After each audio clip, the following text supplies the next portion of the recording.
আসসালামু আলাইকুম বন্ধুরা, সবাইকে স্বাগত জানাচ্ছি আমার চ্যানেলে নতুন একটা রেসিপি দেখার জন্য। সকালবেলা মানে ব্যস্ততা, আমরা সবাই কিন্তু চাই সকালবেলা ঝটপট কোনো নাস্তা রেডি করতে। তো আজকে আমি তোমাদের সাথে সেরকম একটা ঝটপট নাস্তার রেসিপি নিয়ে চলে এলাম।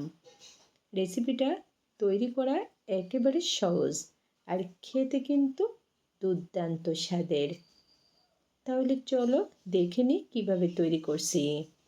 নাস্তা তৈরির জন্য নিয়ে নিচ্ছি ডিম 2টি।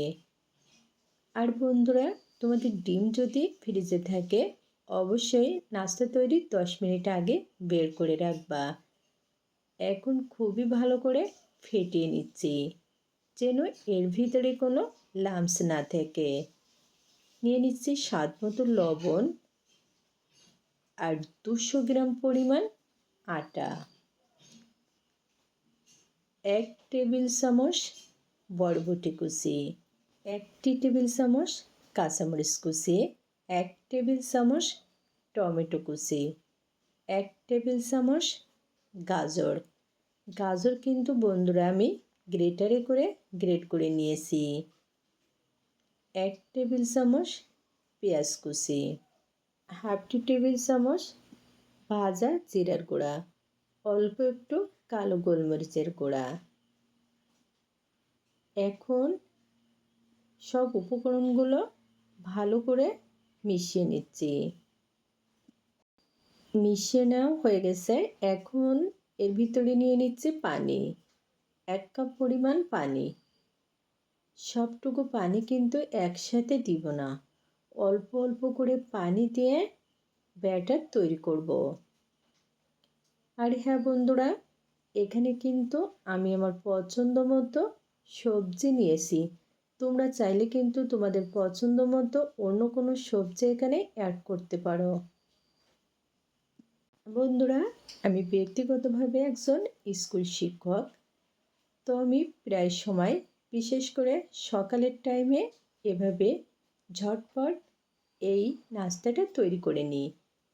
সবজিগুলো আমি আগে থেকে কেটে রাখি, এতে করে 5 মিনিটে আমার নাস্তা রেডি হয়ে যায়। তো এই জন্য আমি তোমাদের সাথে শেয়ার করলাম। যদি তোমাদের ভালো লাগে অবশ্যই তোমরাও এভাবে তৈরি করে দেখবা, খেতে কিন্তু বেশ মজার। ব্যাটার কিন্তু আমার প্রায় রেডি। তো 1 টেবিল চামচ ধনিয়া পাতা দিয়ে দিলাম।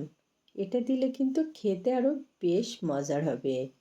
আর হ্যাঁ বন্ধুরা, এখানে ব্যাটার তৈরির জন্য আমার সব মিলিয়ে 1.5 কাপ মতো পানি লাগছে। এখন কিন্তু ব্যাটারটা ফাইনালি রেডি। তো তোমাদেরকে ঘনত্ব দেখিয়ে দিচ্ছি।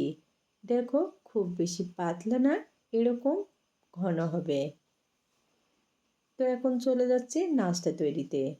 চুলায় প্যান দিয়ে প্যানে অল্প একটু তেল দিয়ে নিলাম। তেল গরম হয়ে গেছে, এখন ব্যাটার দিয়ে দিচ্ছি। 1 চামচ ব্যাটার দিয়ে এরকম চামচের সাহায্যে মেলে মিডিয়াম সাইজে তৈরি করে নিচ্ছি। এখন চুলার আঁচটা মিডিয়াম রেখে 1 মিনিট মতো ওয়েট করব।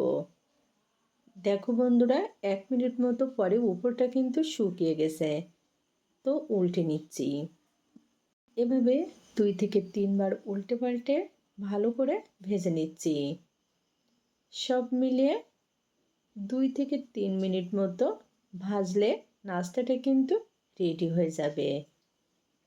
দেখো কত সুন্দর কালার চলে এসেছে, সেই সাথে ভাজা হয়ে গেছে। তো এখন তুলে নিচ্ছি। আজকে অল্প উপকরণে খুবই মজার একটা নাস্তা রেসিপি তোমাদের সাথে শেয়ার করলাম। আশা করছি বন্ধুরা তোমাদের কাছে খুবই ভালো লেগেছে। যদি ভালো লাগে অবশ্যই একবার হলেও তৈরি করে দেখবা, আর সেই সাথে আমার চ্যানেল সাবস্ক্রাইব করে পাশে থাকবা। আবারও দেখা হবে নতুন কোনো মজার রেসিপি নিয়ে। খোদা হাফেজ।